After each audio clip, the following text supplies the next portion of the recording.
Good morning, everyone.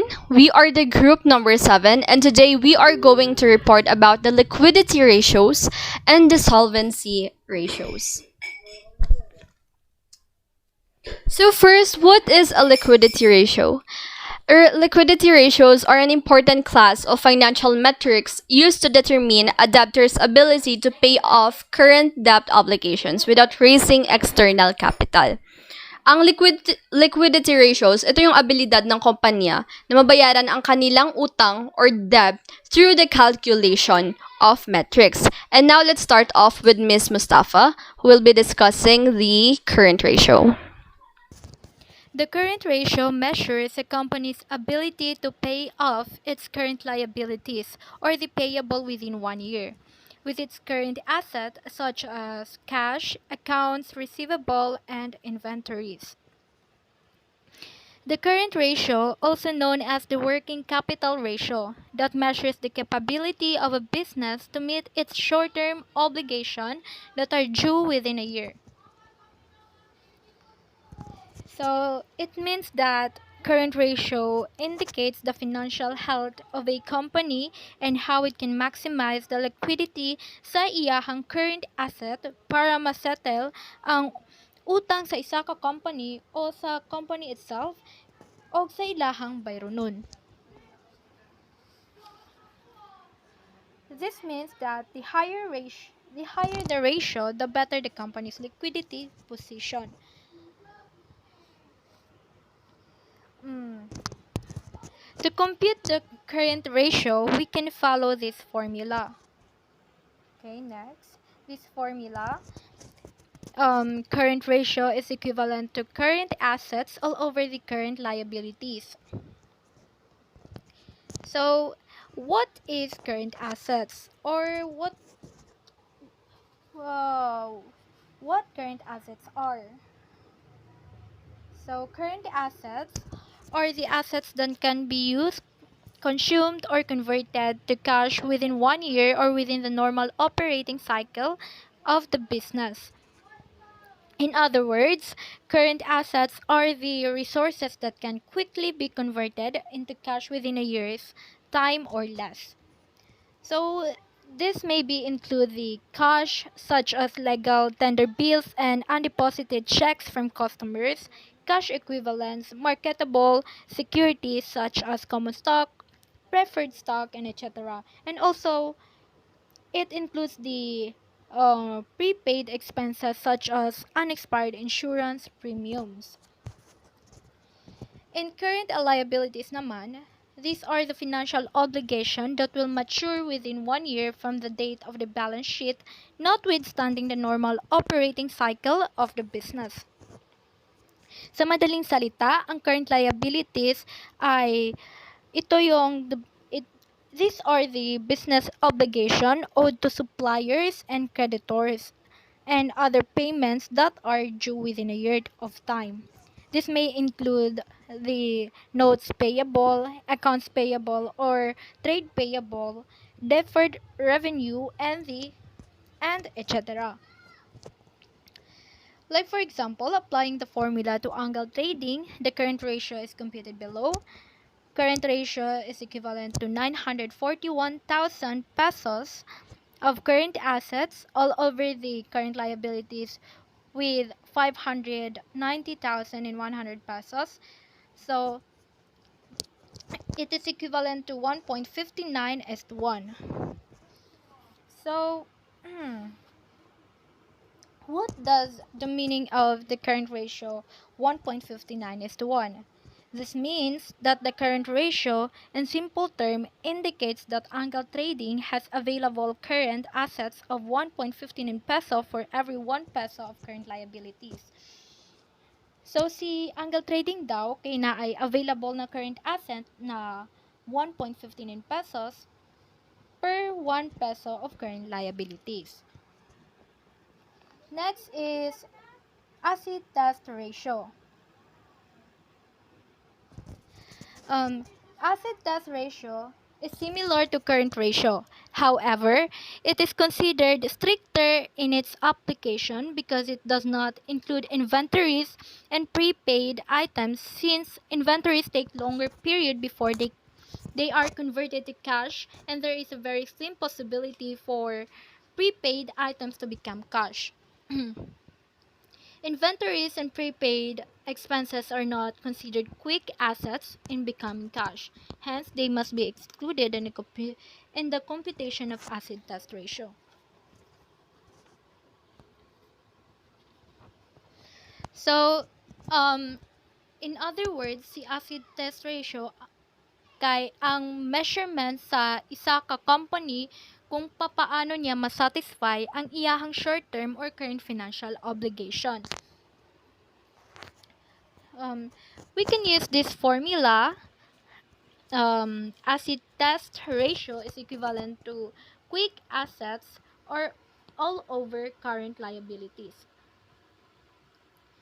Si quick assets refers to cash trading, securities, and trade receivable, and it may be easily converted to cash in a very short period of time.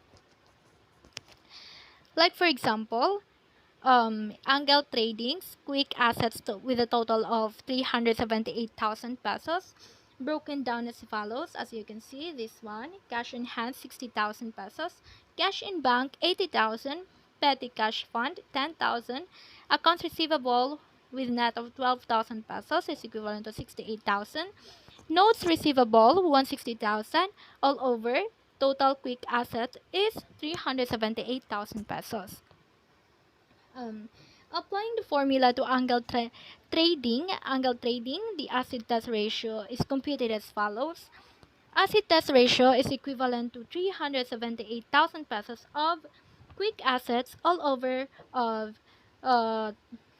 over of the total of current liabilities 590,100 pesos.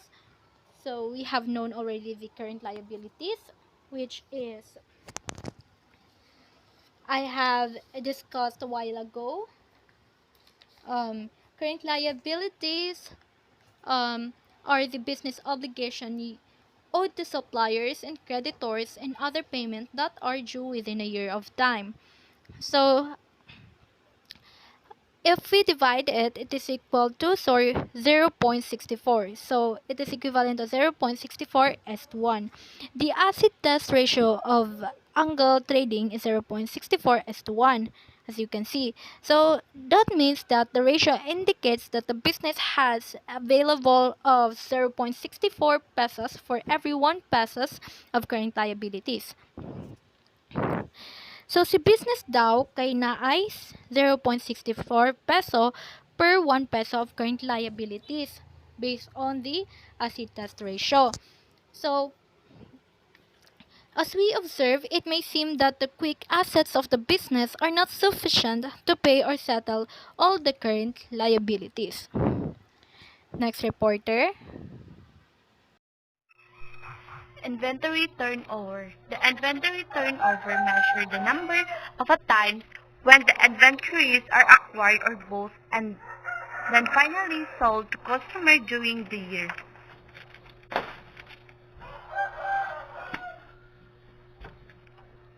In manufacturing business, since there are basically three types of inventory, the data on finished goods inventory is used. The average inventory is computed by dividing the sum of the beginning and ending inventories. Ang inventory ay isang sukat ng bilang ng beses na naibenta o ginagamit ang inventaryo sa isang tagal na panahon tulad ng isang taon. This is the formula of the inventory turnover. Cost of a good sold over average of inventory.